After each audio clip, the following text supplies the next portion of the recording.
Assalamualaikum warahmatullahi wabarakatuh. Halo, perkenalkan nama aku Rahma Kurnia Putri. Halo, nama aku Nur Syifa Paulinda. Nama aku Siti Murni. Halo, nama aku Iwan Devina Bella. Kami di sini akan membuat vlog tentang pembelajaran diferensiasi. Ada 4 aspek. Yang pertama, Konten. yang kedua, Proses. yang ketiga, produk. Yang keempat, lingkungan belajar. Selamat menyaksikan. Halo teman-teman, pernah nggak sih kita merasa kesulitan untuk memahami suatu materi pelajaran ataupun merasa terlalu mudah untuk memahami materi suatu pelajaran? Nah, disinilah pentingnya pembelajaran berdiferensiasi. Dalam video ini, kita akan membahas tentang pembelajaran berdiferensiasi konten bisa membantu peserta didik dalam belajar dengan cara yang sesuai dengan kemampuan dan kebutuhannya. Pembelajaran berdiferensiasi adalah pendekatan yang menyesuaikan pembelajaran berdasarkan kebutuhan peserta didik. Salah satu bentuknya adalah berdiferensiasi konten, yaitu menyesuaikan materi yang diberikan sesuai dengan kebutuhan peserta didik. Misalnya dalam satu kelas, ada peserta didik yang sudah memahami konsep dengan cepat, tetapi ada beberapa peserta didik yang masih membutuhkan bantuan tambahan.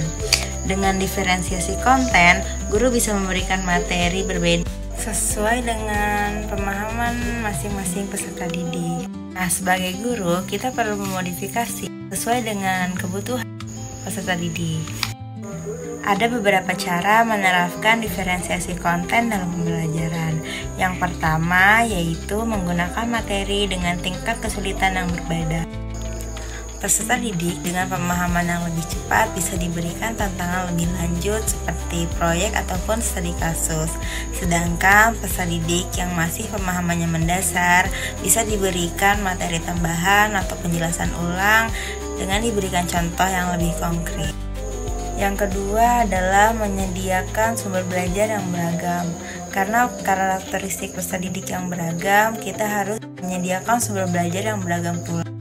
Nah, sebagai guru, kita perlu menyediakan berbagai sumber seperti buku, video, infografis, ataupun simulasi interaktif lainnya. Nah, guru bisa membagi peserta didik ke dalam kelompok kecil berdasarkan tingkat pemahaman mereka. Nah, itulah pembahasan kita tentang pembelajaran berdiferensiasi konten. Dengan pendekatan ini, peserta didik bisa belajar sesuai dengan kebutuhan dan kemampuannya, sehingga proses belajar menjadi lebih efektif dan menyenangkan. Memahami diferensiasi proses. Proses mengacu pada bagaimana peserta didik akan memahami atau memaknai apa yang dipelajari. Diferensiasi proses bertujuan untuk menciptakan kesetaraan belajar bagi semua peserta didik dan menjembatani kesenjangan belajar antara yang berprestasi dengan yang kurang berprestasi. Sebelumnya, kita telah mengetahui pembelajaran berdiferensiasi adalah pembelajaran di mana guru menggunakan berbagai metode pengajaran untuk memenuhi kebutuhan individu setiap peserta didik sesuai dengan kebutuhan mereka. Adapun kebutuhan tersebut dapat berupa yang pertama, kesiapan belajar atau tingkat pemahaman peserta didik. Pada aspek ini, penerapan pembelajaran berdiferensiasi bisa pada LKPD atau materi. Yang kedua, minat peserta didik. Pada aspek ini, peserta didik dapat ditanya cara belajar apa yang mereka sukai, apakah mereka suka belajar secara individu atau berkelompok. Selain itu, materi pembelajaran yang diajarkan dapat dikaitkan dengan hobi atau kesukaan peserta didik. Misalnya, peserta didik suka sepak bola. Dalam materi pendidikan Pancasila mengenai aturan, maka guru dapat mengaitkannya dalam pembelajaran. Contohnya, guru bertanya, dalam permainan sepak bola, apakah ada aturannya? Dan apabila aturan tersebut dilanggar, apa yang akan terjadi?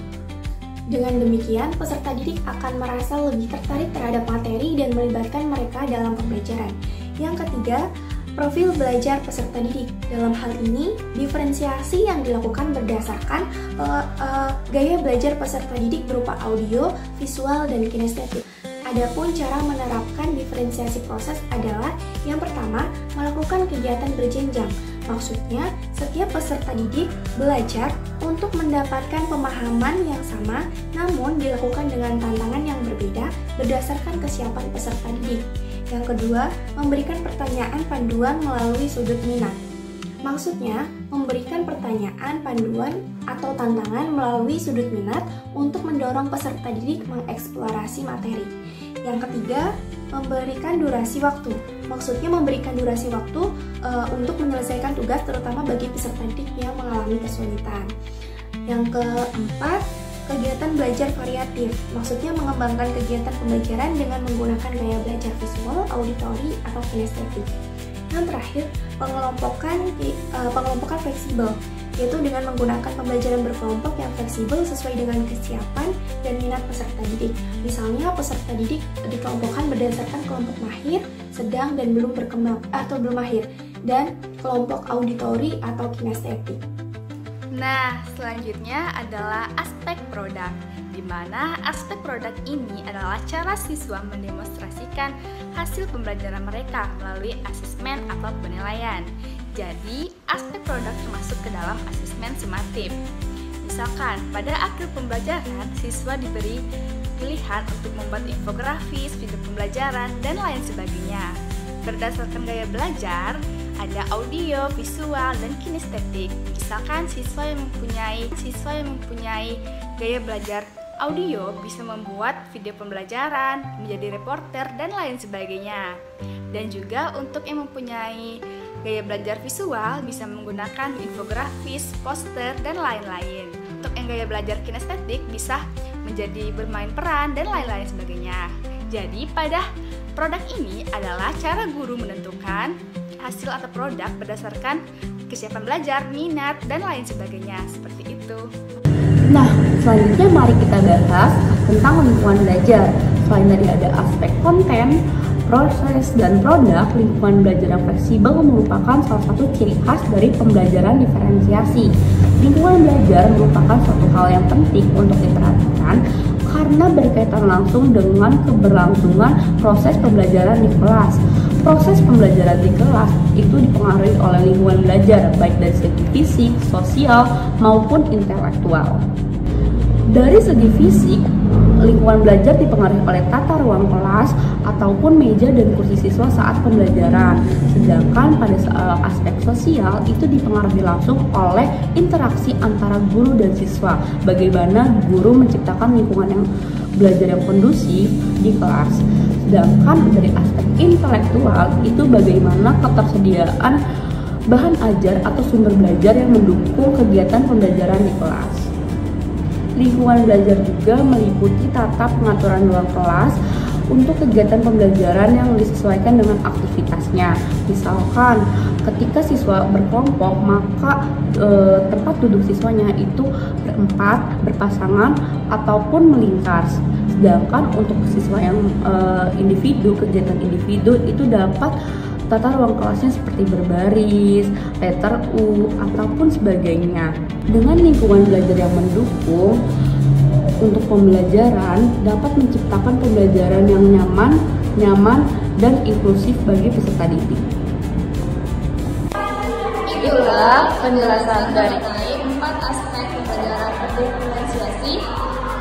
Sekian dari kami. Terima kasih.